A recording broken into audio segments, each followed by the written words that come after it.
ফ্যানের quality check করার জন্য অ্যাভোমিটার কাঁটাটিও হোমসে নিয়ে নিলাম এবং ফ্যানের যে দুটো লম্বা লাইন এসেছে ওখানে আমি লাগাই দিলাম, দেখি যে কাঁটা আরও চলে কিনা। কাঁটা চলতেছে, মানে কোয়ালিটি আমার রানিং কোয়ালিটি ঠিক আছে। এবং একটি তারে ধরে বাকি যে লাইন দুইটা আছে ক্যাপাসিটারের সংযোগ, ওটা দেখলাম যে ওখানেও কাঁটাতে চলতেছে, মানে আমার অবশ্যই মোটরের কোয়ালিটি ঠিক আছে।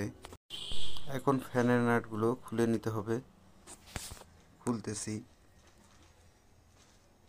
আসলে ভিডিও তৈরি করতে অনেক কষ্ট হয়।